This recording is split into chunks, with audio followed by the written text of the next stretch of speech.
નમસ્કાર વિદ્યાર્થી મિત્રો, ધોરણ 9 અને વિષય ગુજરાતી વિષયની અંદર આપણે જો વાત કરીએ વિદ્યાર્થી મિત્રો, ગુજરાતી વિષયમાં આપણો આજે પહેલો લેક્ચર છે.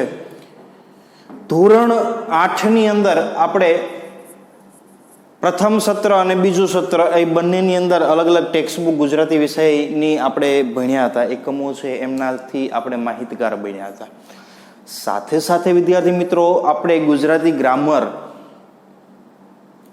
ધ્વનિ શ્રેણી, સંધિ છે, દ્વિરૂક્ત રવાનુકારી શબ્દો છે, સમાસ છે, અલંકાર છે, બરોબર છે, વગેરે જેવા અલગ અલગ ટોપિક પણ આપણે સમજ્યા હતા. હવે 9મા ધોરણની અંદર વિદ્યાર્થી મિત્રો જેમ 8મા ધોરણમાં બે ટેક્સ્ટ બુક, પહેલા સેમેસ્ટરની અલગ, બીજા સેમેસ્ટરની અલગ એમ બુક આવતી, એવું આપણને 8મા ધોરણની અંદર જેમ હતું ને એવું હવે 9મા ધોરણની અંદર નથી. 9મા ધોરણની અંદર માત્ર એક જ ટેક્સ્ટ બુક રહેશે જે આખું વર્ષ તમારે ઉપયોગી થશે. કુલ 24 એકમો છે જે આપણે અભ્યાસ કરવાનો છે વર્ષ દરમિયાન. એક વર્ષની અંદર આપણે 24 એકમો કુલ છે ગુજરાતીની અંદર, એ એકમો છે એમના વિશે આપણે માહિતી મેળવવાની છે. પ્લસ 4 પૂરક વાંચન છે એમના એકમો છે. સાથે સાથે વિદ્યાર્થી મિત્રો થોડુંક અપડેટેડ ગ્રામર પણ આની અંદર આપ્યું છે આપણને 9મા ધોરણની અંદર. ફોર એક્ઝામ્પલ કેવા કેવા ટોપિક છે તો કે ભાઈ ધ્વનિ શ્રેણી છે, સંજ્ઞા છે, વિશેષણ છે, સર્વનામ છે, ધાતુ પ્રત્યય છે, રવાનુકારી, અંગ સાધક પ્રત્યય, સંધિ છે, બરોબર છે, સમાસ, વાક્યના પ્રકારો, અલંકાર, આ બધા ટોપિક છે એમના વિશે આપણે પાછો પરિચય મેળવવાનો છે. તો વિદ્યાર્થી મિત્રો આજે આપણે ગુજરાતીની અંદર સૌથી પહેલું જે એકમ છે એમના વિશે આપણે માહિતી મેળવશું. સાથે સાથે આપણે જે કાંઈ હું મુદ્દા તમને લખાવું બોર્ડની અંદર, જે કાંઈ કવિ પરિચય, થોડી ઘણી વિશેષ માહિતી હું આપને આપીશ, તો એ ટેક્સ્ટબુકની અંદર નથી હોતું. એ સિવાયની બહારની માહિતી જે કાંઈ કવિ હોય, એમની કૃતિની હોય, એમના ઉપનામની હોય, તો એ હું આપને આપતો હોઉં છું. તો ખાસ એ બધા મુદ્દા છે એ નોટ ડાઉન કરવાના છે. આપણે પાકી નોટ બનાવવાની, એની અંદર લખવાનું. પાકી નોટ બનાવો તો બે ભાગ પાડી દેવાનો, એક ટેક્સ્ચ્યુઅલ અને એક બીજું ગ્રામર. વ્યાકરણના જે ટોપિક છે એ બીજા ભાગમાં આપણે લખી નાખવાના, બરાબર. તો સાથે સાથે આપણે એ દરેક મુદ્દાઓ છે એને આપણે લખવાનો પ્રયત્ન કરશું, બરાબર છે. તો સૌથી પહેલા ગુજરાતીમાં આપણે કેવી રીતના અભ્યાસની પદ્ધતિ રહેશે તો કે ભાઈ ગુજરાતીની અંદર સૌથી પહેલા એકમ છે એની શરૂઆત કરતા પહેલા કવિ અથવા તો લેખક છે એમના વિશે થોડી ઘણી માહિતી મળશે. એમના ઉપનામ હોય તો એમના વિશે માહિતી મળશે, એમની કૃતિઓ વિશે માહિતી મળશે. ત્યાર પછી એકમની માહિતી મળશે અને પછી પુસ્તકમાંથી આપણે કવિ પરિચય, એકમનો પરિચય અને એકમ, આને આપણે સમજવાનું રહેશે, બરોબર છે. તો આ મુજબ આપણું માળખું રહેશે ભણવાનું. ક્લિયર? ઓકે. તો ગુજરાતીની અંદર સૌથી પહેલું કાવ્ય છે જેનું નામ છે સાંજ સમે સાંભળ્યો.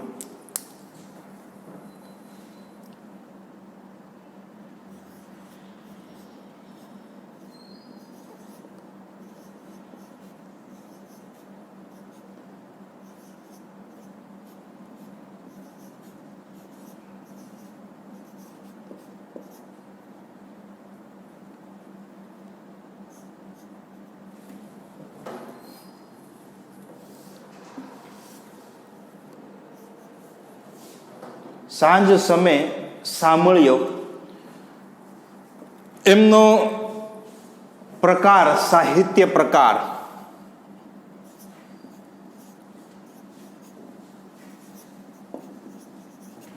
ગીત કાવ્ય કહી શકાય વિદ્યાર્થી મિત્રો, ભક્તિ ગીત કહી શકાય અથવા તો પદ કહી શકાય, બરોબર છે.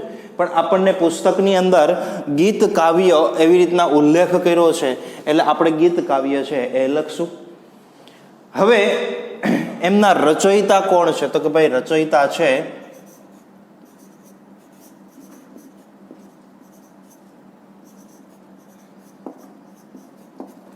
નરસિંહ મહેતા, બરોબર છે. હવે જો આની મૂળ કૃતિ સંદર્ભ ગ્રંથ કોઈ આપણી પાસે અવેલેબલ નથી એટલે આપણે એ વિગત છે એ લખશું નહીં, બરોબર છે. નહીં તો એ વિગત છે એ હું તમને અહીંયા આગળ આપત. હવે આપણા મનની અંદર એવો પ્રશ્ન ઉદ્ભવે કે સર આ બધી વિગતને શું તમારે ઉપયોગ કરવાનો છે તો કે ભાઈ આ બધી વિગત છે સવિસ્તાર પ્રશ્ન હોય તો એના જવાબ આપતી વખતે આપણે થોડી ઘણી આવી વિગતો લખી હોય તો થોડુંક આપણું એક્સ્ટ્રા ઓર્ડિનરી વર્ક થાય મિત્રો. સમજાય છે વાત? એ એકમ પૂર્ણ થશે ત્યારે હું થોડી ઘણી તમને સવિસ્તાર પ્રશ્નોની માહિતી આપીશ. થોડું ઘણું હું પ્રશ્ન છે અહીંયા લખીશ, જવાબ તમને પ્રયત્ન કરશું આપણે, એટલે તમને વધારે આઈડિયા આવશે. પણ આ બધી વિગત છે એ આપણે અત્યારે નોટ ડાઉન કરવાની. હવે આની અંદર સાંજ સમય સાંભળ્યો છે એને શું કહેશું આપણે? તો કે ભાઈ એને કહેશું સાહિત્યની કૃતિ. શું કહેશું? સાહિત્યની કૃતિ. સાહિત્યનો પ્રકાર.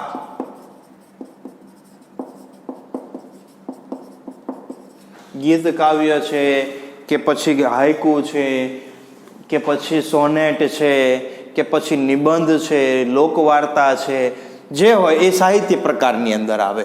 પછી જેણે લખ્યું છે એને શું કહેશું? તો કે ભાઈ સાહિત્યના કર્તા.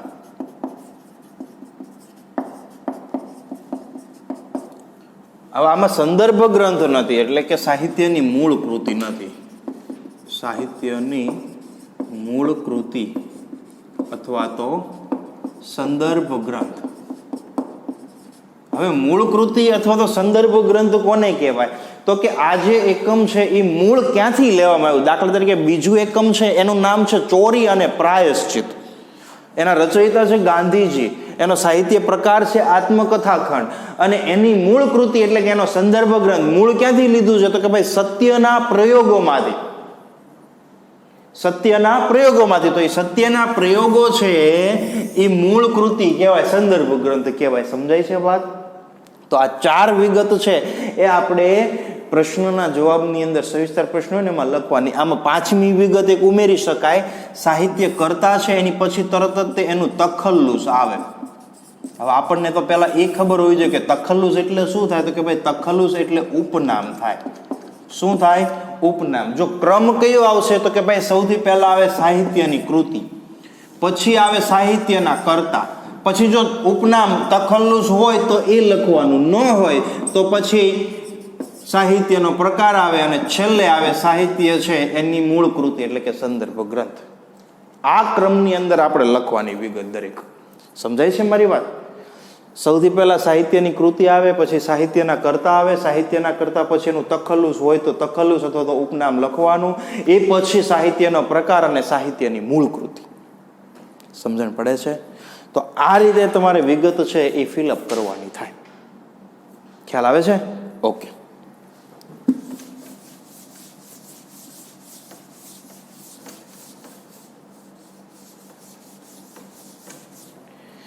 પછી વિદ્યાર્થી મિત્રો આપણે વાત કરીએ કે થોડીક સાહિત્ય કરતા જે છે રચયિતા એમના વિશે આપણે માહિતી મેળવીએ. બરોબર છે? તો વધારે આપણને આઈડિયા આવે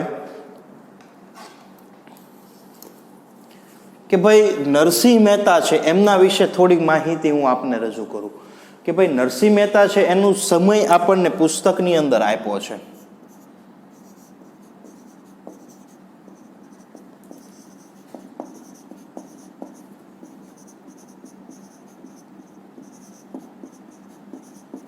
આશરે 15મું શતક કીધું છે કે ભાઈ 15મા શતકની અંદર એ થઈ ગયા હોવાનું માલુમ પડે છે. પણ કદાચ અમુક સ્ત્રોતોની જે માહિતી આપણને મળતી હોય એના આધારે આપણે જો કદાચ કહીએ તો ઈસવીસન 1414 થી 1480 સુધીનો સમયગાળો એમનો છે.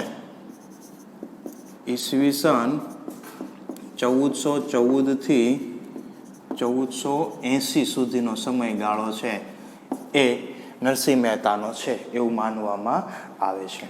હવે એમના જન્મ વિશે પણ થોડી ઘણી માહિતી મેળવીએ વિદ્યાર્થી મિત્રો. તો એ ભાવનગર પાસે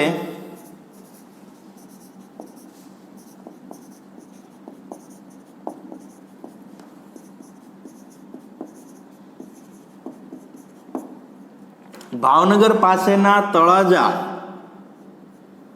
ખાતે એમનો જન્મ થયેલો. એનું મૃત્યુ ક્યાં થયું હતું? જુનાગઢ, માંગરોળ જુનાગઢ. મૃત્યુ વિશે આપણને ખબર ન હોય પણ આ જન્મનું આપણે લખ્યું હોય કે ભાઈ ભાવનગર પાસે તળાજામાં નરસિંહ મહેતાનો જન્મ થયો હતો, પણ મૃત્યુ તો કે ભાઈ માંગરોળ જુનાગઢ. બરોબર છે? એ યાદ રાખવાનું. ઓકે. તો તો તળાજાએ જન્મ થયો હતો, તો પછી તો કે ભાઈ જુનાગઢ એમની શું હતી? કર્મભૂમિ હતી.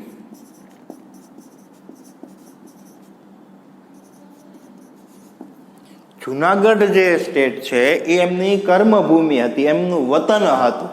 બરાબર છે. વતન પણ કહી શકાય, કર્મભૂમિ પણ કહી શકાય, કારણ કે જ્યાં કામ કરતા હોય, જન્મ સ્થળ અને કામ કરતા હોય કર્મભૂમિ કહેવાય. બરાબર છે. જનની જન્મભૂમિ સ્વર્ગાદ અપી ગરીયસી કહેવાય ને સંસ્કૃતની અંદર, કે ભાઈ જનની માતા અને આપણી જે જન્મભૂમિ છે એ સ્વર્ગ કરતા પણ રળિયામણી હોય છે, સુંદર હોય છે, એવું કહી શકાય છે. તો એમના જન્મની વાત કરી, વતનની વાત કરી. એક પ્રશ્ન એવો સાયન્સની અંદર સાંભળ્યો હતો શ્યામ સર, કે ટેલિફોન છે ને એની શોધ છે એ ગ્રેહામ બેલે કરી સાહેબ. એવું મેં સાંભળ્યું હતું ક્યાંક, તમે સૌ જાણતા હશો, ટેલિફોનની શોધ ગ્રેહામ બેલે કરી. પણ હું એમ કહું છું ટેલિફોનની શોધ નરસિંહ મહેતાએ કરી, તો તમે એમ કહેશો કે સાહેબ ફાંકે ચડી ગયા. હા, પણ આ તો અમસ્તી મજાકની વાત છે કે ભાઈ નરસિંહ મહેતા પાસે એક ટેલિફોન હતો. કયો ટેલિફોન હતો? તો કે ભાઈ કરતાલ રૂપી ટેલિફોન હતો. કયો ટેલિફોન હતો? કરતાલ રૂપી ટેલિફોન હતો. અને ઈ કરતાલ રૂપી ટેલિફોન એટલે આત્માનું આત્માની સાથે સીધું જોડાણ થાય. પણ અહીંયા આગળ તો આત્માનું પરમાત્મા સાથે જોડાણ થતું. નરસિંહ મહેતા કરતાલ વગાડે અને ઈ કરતાલ વગાડી અને મલ્હાર રાગ ગાય અને ચાલુ કરે, એના પદો ગાવાનું પ્રભાતિયા ચાલુ કરે, અને એમ કહેવાય કે વૈકુંઠ ધામે બેઠેલો કાનુડો સાંભળ્યો, એને દોડીને નરસિંહ મહેતા પાસે આવવું પડે. એક ફોન જાય એટલે એ દોડતા થઈ જાય. બોલો, કહેવાય ને. એટલે એ નરસિંહ મહેતા છે એને આપણે કહીએ છીએ કે ભાઈ કરતાલ ચાલુ કરે, ગીત પદો છે એ ગાય અને કાનુડાને દોડીને એની પાસે એના કામ કરવા માટે જવું પડે. એ નરસિંહ મહેતા. એમના વિશે થોડી ઘણી માહિતી મેળવીએ મિત્રો, કે ભાઈ નરસિંહ મહેતા છે એની થોડી ઘણી વંશાવલી જો આપણે કરીએ ને, તો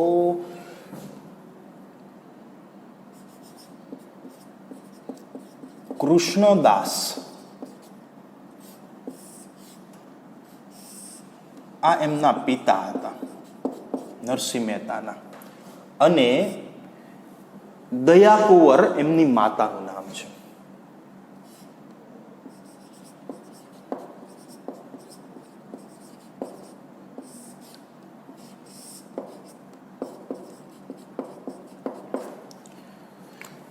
કૃષ્ણદાસ અને દયાકુંવર છે એ એમના માતા પિતા છે. એમના પુત્ર એટલે કે નરસિંહ મહેતા.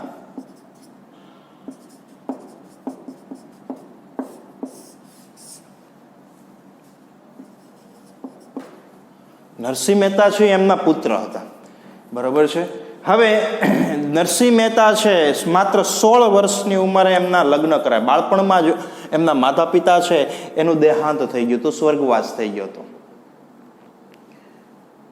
માત્ર 16 વર્ષની ઉંમરે એમના લગ્ન થયેલા, અને એમની પત્નીનું નામ હતું માણેકબાઈ.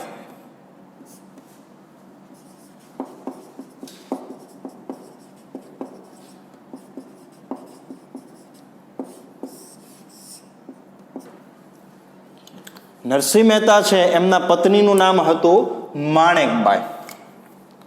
હવે માણેકબાઈ અને નરસિંહ મહેતા છે એમને 2 સંતાનો હતા, જેની અંદર એક હતો શામળદાસ. આ એમનો પુત્ર હતો, અને કુંવરબાઈ આ એમની પુત્રી હતી. શામળદાસ છે એ એમનો પુત્ર શામળિયો કે શામળદાસ કે એ. બરાબર છે. અને એમની શામળદાસના પત્નીનું નામ હતું રતનબાઈ.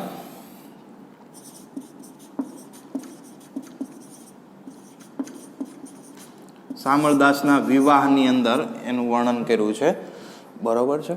કુંવરબાઈનું મામેરામાં વર્ણન કર્યું છે. શામળદાસ અને કુંવર તો આવી રીતના નરસિંહ મહેતા છે એનો પરિવાર.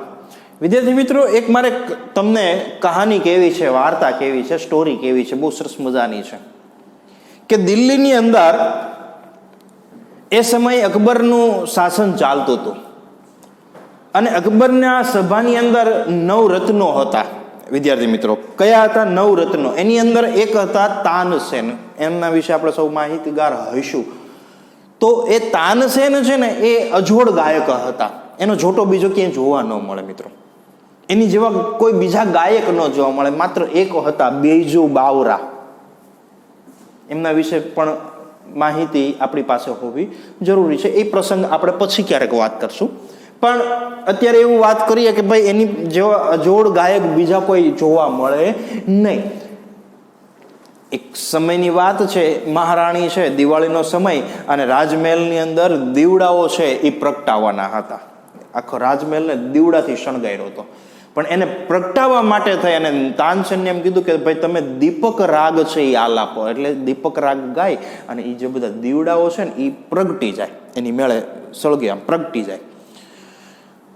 તો તાનસેને ઘણી બધી આજીજી કરી, વિનંતી કરી કે ભાઈ દીપક રાગ ગાઈશ તો હું મારા શરીરની અંદર અંતરમાં એવી લાહ છે ઉત્પન્ન થશે, એવી બળતરા ઉત્પન્ન થશે કે પછી કોઈ મલ્હાર રાગનો જે ગાયક હશે એ મલ્હાર રાગ ગાશે અને વરસાદ, મલ્હાર રાગ ગાય ને તો એનાથી વરસાદ વરસે.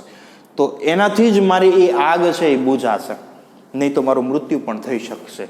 એટલે મહેરબાની કરીને તમે આવી જીદ ન કરો તો સારું. પણ રાણી છે એ માનતી નથી અને અંતે તાનસેન છે એ પોતે દીપક રાગ છે એનું આલાપ કરે છે, દીપક રાગ ગાય છે અને એની શરીરની અંદર બળતરા ઉત્પન્ન થાય છે. અને પૂરા ભારત વર્ષની અંદર એ કોઈ મલ્હાર રાગના ગાયક હોય એની શોધ માટે થઈ અને એ પોતે ભટકે છે.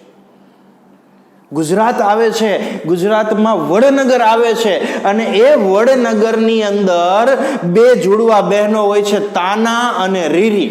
આપણે સૌ જાણીએ છીએ દર વર્ષે તાના રીરી સંગીત મહોત્સવ છે એ ઉજવવામાં આવે છે, સંગીતનો જલસો કરવામાં આવે છે દર વર્ષે ત્યાં આગળ.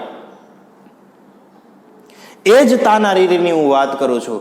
આપણે પ્રસંગ સૌએ સાંભળેલો છે મિત્રો કે ભાઈ એ તાના અને રીરી છે એ પોતે ત્યાં આવે છે ગ્રામ દેવતાની સમક્ષ, એ પોતે મલ્હાર રાગ આલાપે છે અને તાનસેન છે એની બધી જ બળતરા અગ્નિ છે, અંતરની અગ્નિ છે એ બુઝાઈ જાય છે.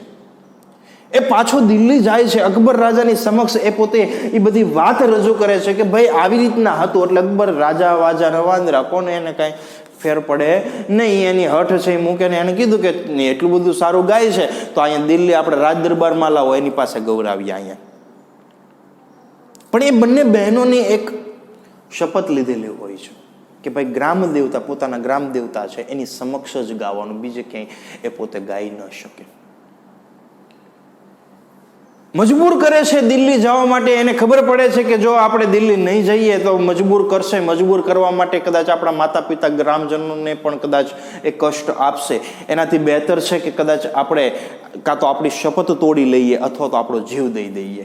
તો શપથ તોડવા કરતાં એને જીવ દેવાનું ઉચિત લાગ્યું અને કૂવામાં પડી અને એ બંને બહેનો છે એ પોતે આત્મહત્યા કરી લે છે. આ બધો પ્રસંગ આપણને સૌને ખ્યાલ છે, પણ મારે ખાલી એટલું જ આપને કહેવાનું છે કે એ તાના અને રીરી છે ને એનો સંબંધ નરસિંહ મહેતાની સાથે છે. હો શ્યામ સર, નરસિંહ મહેતાની સાથે છે. કેમ? તો કે નરસિંહ મહેતાની જે પુત્રી છે એનું નામ છે કુંવરબાઈ અને કુંવરબાઈ છે એની પુત્રી, કુંવરબાઈની પુત્રી એટલે શર્મિષ્ઠા, તાના રીરી નહીં.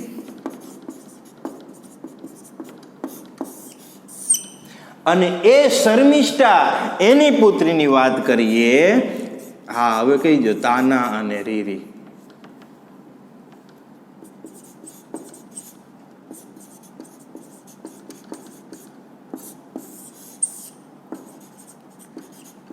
એટલે એવું કહી શકાય કે નરસિંહ મહેતા છે ને એની પ્રપોત્રીઓ થાય.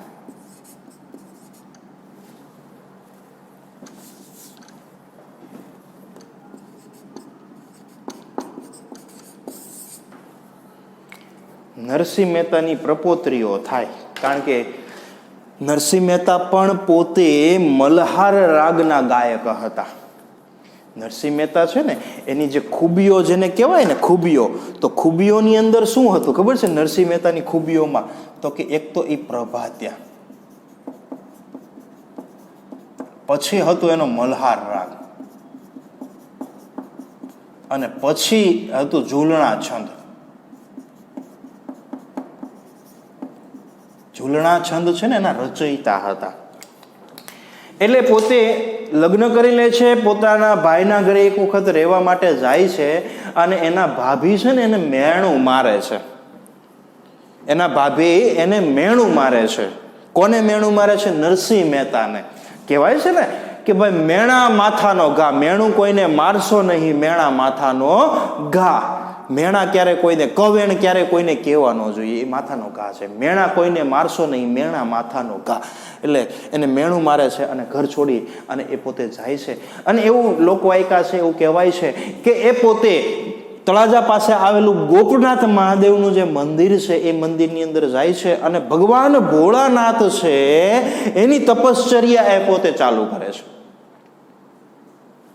ભગવાન ભોળાનાથ છે એનું તપ ચાલુ કરે છે અને એ પ્રસન્ન થાય છે મહાદેવ, અને એને વરદાનમાં કહે છે કે ભાઈ શું જોઈએ છે? ત્યારે એ કહે છે કે ભાઈ મને કૃષ્ણ લીલા, બાળ લીલાઓ મારે જોવી છે ભગવાનની, એ મને તમે એના સાક્ષાત દર્શન કરાવો.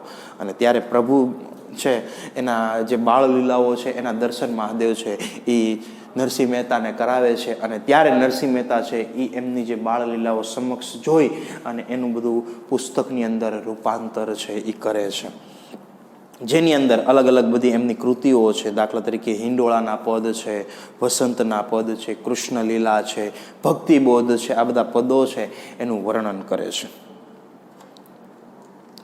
સાથે સાથે હાર, હુંડી, મોસાળું, વિવાહ, શ્રાદ્ધ, આ બધા એમના આત્મવૃત્તાંત છે, આત્મકથા. હાર છે ને એ હારમાળા તરીકે પણ ઓળખાય. હારમાળા અથવા તો હાર.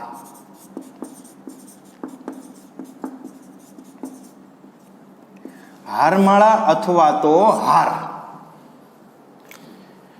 એક નામ છે, એનાથી કદાચ આપણે સૌ વાકેફ હશું.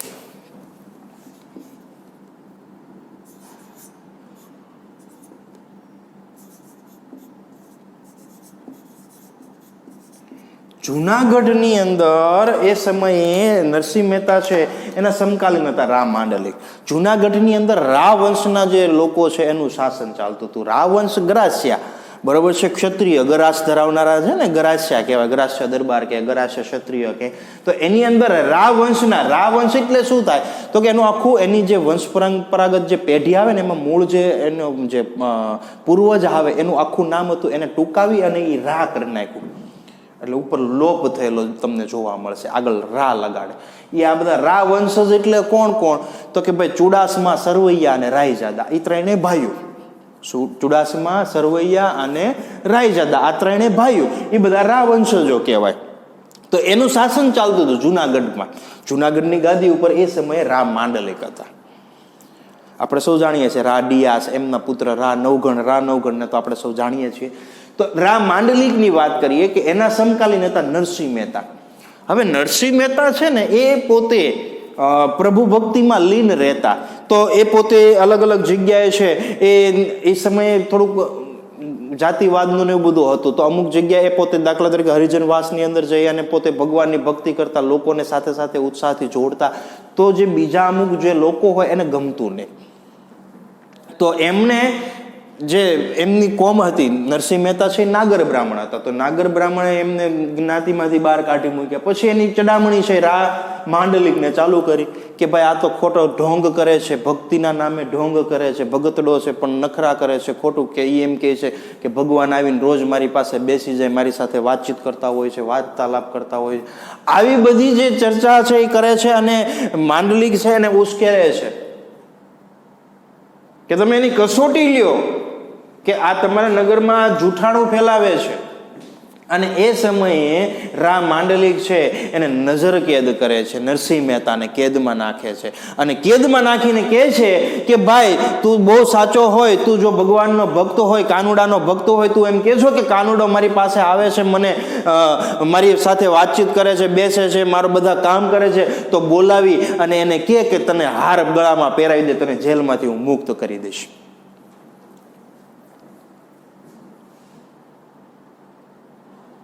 નરસિંહ મહેતા છે, જેલમાં હોય છે, મલ્હાર રાગ છે એ આલાપે છે, કરતાલ હાથમાં લે છે અને એ કરતાલ ચાલુ કરે છે અને એમ કહેવાય કે ભગવાન કાનુડો છે એ એને ગળામાં હાર એને પહેરાવે છે, એને ગળામાં હાર પહેરાવે છે અને એ હાર જે પહેરાવે છે એ આખું આત્મવૃત્તાંતનું જે વર્ણન કર્યું છે એ આ હારમાળા હારની અંદર છે, હાર અથવા તો હારમાળાની અંદર છે. એ સમગ્ર આત્મવૃત્તાંતનું વર્ણન છે એ આની અંદર આપણને આપવામાં આવ્યું છે. સમજાય છે? તો હવે મિત્રો આપણે એમની કૃતિઓ છે એમના વિશે થોડોક પરિચય મેળવશું. નરસિંહ મહેતાની થોડી ઘણી કૃતિઓ છે, સાથે સાથે એમના થોડા ઘણા જે ઉપનામો છે એમના વિશે આપણે માહિતી મેળવશું.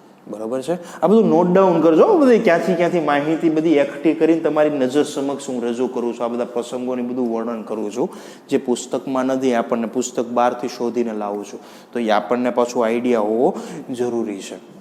ક્લિયર? તો લખી લ્યો. ચાલો પછી આપણે ઉપનામ અને કૃતિઓ વિશે માહિતી મેળવીએ. તો સર્વપ્રથમ મિત્રો આપણે જોઈએ નરસિંહ મહેતા જે છે એમના ઉપનામ. અહીંયા આગળ લખું છું ઉપનામ એટલે કે એના તખલ્લુસ, પણ આપણે ઉપનામ શબ્દ વાપરશું. બરોબર છે? તખલ્લુસ કહેવાય, પણ અહીંયા આગળ આપણે ઉપનામ વાપરશું, તખલ્લુસ નહીં કહીએ, કારણ કે બહુ પ્રાચીન, બહુ આદિકવિ હતા એટલા માટે. જો હું બોલ્યો આદિકવિ તો એ પણ એમનું ઉપનામ છે. બરોબર છે? નરસૈયો,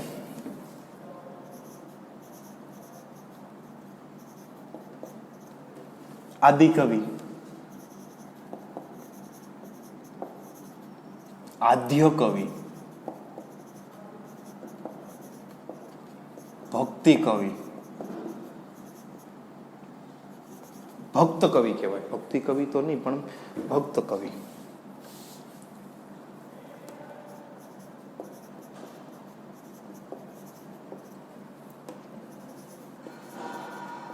ઉર્મી કવિ. બરોબર છે? આ બધા એમના ઉપનામ છે.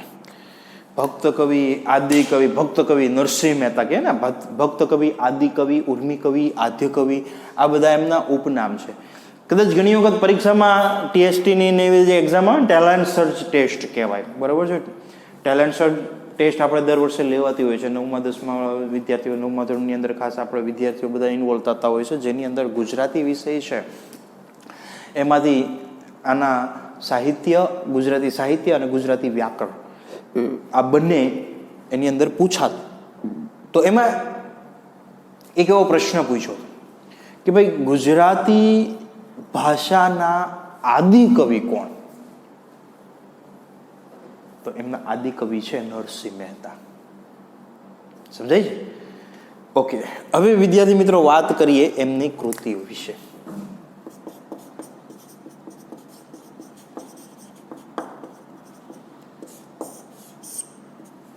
એમણે જે કૃતિઓની રચના કરી છે એમના વિશે આપણે માહિતી મેળવશું.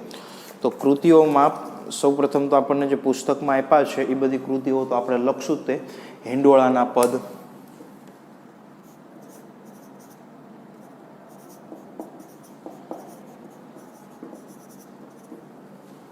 હિંડોળાના પદ, પછી વસંતના પદ,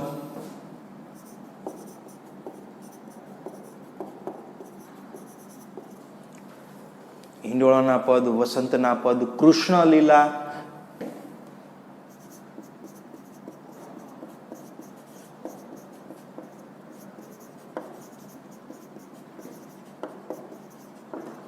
ભક્તિબોધ, કૃષ્ણ લીલા, ભક્તિબોધ, હાર,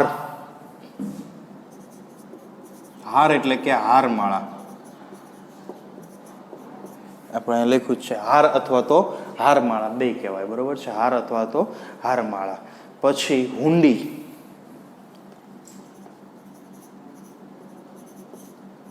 મારી હુંડી સ્વીકારો, નથી કહેતા ગીતા હતા સાંભળા ગીરધારી, એ મારી હુંડી. આમ તો દીર્ઘ જ આવે ને, શું કેમ કરી નાખ્યું? ઓકે, હુંડી.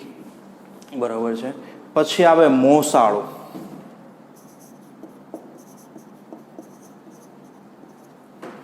હુંડી, મોસાળું, વિવાહ, શ્રાદ્ધ,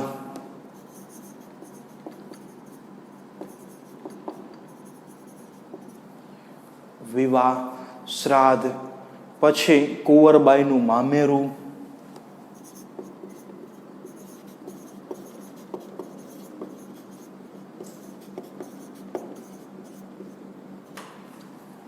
કુંવરબાઈનું મામેરું, શામળદાસનો વિવાહ,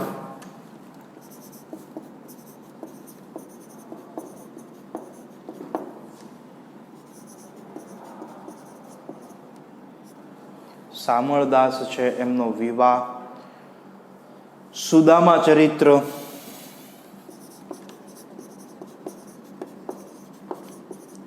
એક આની કૃતિ પણ સુદામા ચરિત છે. આપણે 8મામાં તમે શીખી ગયા, પ્રેમાનંદમાં આવ્યું હતું સુદામા ચરિત, બરોબર. તો નરસિંહ મહેતામાં પણ ક્યાંક ઉલ્લેખ એવો અમુક જગ્યાએ કરેલો છે કે સુદામા ચરિત એમણે પણ લખેલી છે. તો કદાચ આપણને કસોટીની અંદર બેમાંથી એક ઓપ્શન આપે, કાં તો નરસિંહ મહેતા આપે કાં તો પ્રેમાનંદ, પણ મોટા ભાગે પ્રેમાનંદને આપણે વધારે મહત્વ આપવાનું. સુદામા ચરિત આવે ને તો પ્રેમાનંદ છે એને મહત્વ વધારે આપવાનું, બરોબર. પછી દાણલીલા,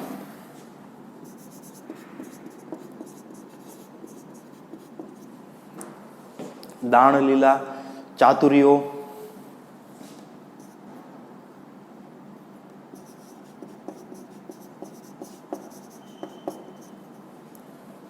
ચાતુર્યો, બાળ લીલા, કૃષ્ણ ભગવાનની જે બાળ લીલાઓ છે ને, કૃષ્ણ લીલા એમ બાળ લીલા, એ આ બધું કૃષ્ણ લીલામાં આવી જાય. દાણ લીલા, બાળ લીલા, પણ તોય આપણે ઉલ્લેખ એનો કરીએ છીએ, બરોબર છે. રાસ સહસ્ત્રપદી લઈ લઈએ, ચાલો.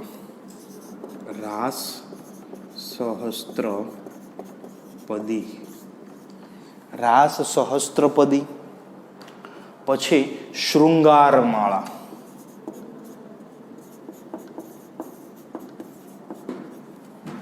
શૃંગારમાળા. પછી કૃષ્ણ જન્મ સમયના પદો, કૃષ્ણ જન્મ સમયના પદો અને કૃષ્ણ જન્મ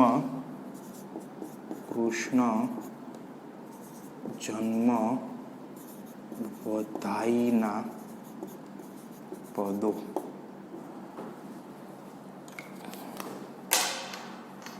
જો કૃતિઓ છે એમના વિશે માહિતી મેળવીએ. હિંડોળાના પદ, વસંતના પદ, કૃષ્ણ લીલા, ભક્તિબોધ, હાર અથવા તો હારમાળા, હુંડી, મોસાળું, વિવાહ, શ્રાદ્ધ, કુંવરબાઈનું મામેરું, શામળદાસનો વિવાહ, સુદામા ચરિત, દાણલીલા, ચાતુર્યો, બાળલીલા, રાસ સહસ્ત્રપદી, શૃંગારમાળા, કૃષ્ણ જન્મ સમયના પદો, કૃષ્ણ જન્મ વધાઈના પદો વગેરે, બરોબર છે. તો આ બધા એમની કૃતિઓ છે.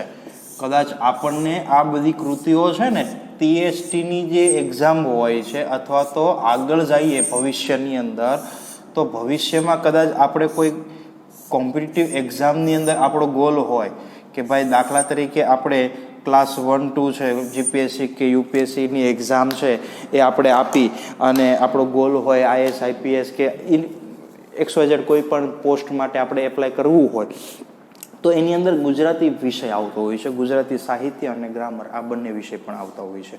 તો એની અંદર ગુજરાતી સાહિત્યમાં પણ આવી બધી કૃતિઓ વિશે માહિતી છે એ આપણી પાસે હોવી જરૂરી છે, કારણ કે એ પ્રશ્નો છે આપણને પૂછે. મોટાભાગે આપણે જે અભ્યાસ કરી ગયા છીએ એમાંથી જ આપણને પૂછતા હોય છે. નરસિંહ મહેતા છે, દાખલા તરીકે આમ કહું કે દાણ લીલા છે કોની કૃતિ છે, પછી નીચે 4 કવિના નામ આપ્યા હોય, તો એ આપણને ખબર હોય છે કે ભાઈ દાણ લીલા છે એટલે નરસિંહ મહેતા જ આવે. મારી વાત સમજાય છે? તો આ બધી વિગત છે એ આપણને પૂછે. ઉપનામ પૂછે કે ભાઈ નરસૈયો છે કોનું, આદિ કવિ કોણ છે, ગુજરાતી સાહિત્યના આદિ કવિ કોણ છે, આદ્ય કવિ કોણ છે, ભક્ત કવિ કોણ છે, ઉર્મી કવિ કોણ છે, સમજાય છે? આવી રીતના આપણને પ્રશ્નો પણ પૂછી શકે છે પરીક્ષાની અંદર, કસોટીની અંદર. ક્લિયર? સમજાય છે વાત? તો સાહિત્ય આજે આપણે વાત કરી, સાંજ સમય સાંભળ્યો એકમ છે ગીત કાવ્ય નરસિંહ મહેતા. નરસિંહ મહેતા વિશે આપણે માહિતી મેળવી, વાત કરી. હવે જો નરસિંહ મહેતાના માન સ્વરૂપે વાત કરી દઉં છું અત્યારે કે ભાઈ ઈસવીસનને 1999માં ગુજરાત સરકાર દ્વારા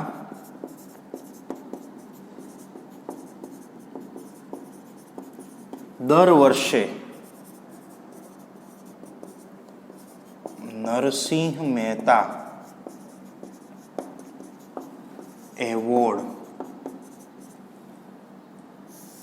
આપવામાં આવે છે 1999 થી ઈસવીસન 1999 થી દર વર્ષે નરસિંહ મહેતા એવોર્ડ છે એ એનાયત કરવામાં આવે છે, નરસિંહ મહેતા એવોર્ડ.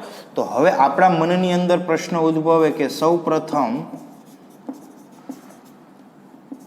નરસિંહ મહેતા એવોર્ડ કોણે લીધો હતો? તો કે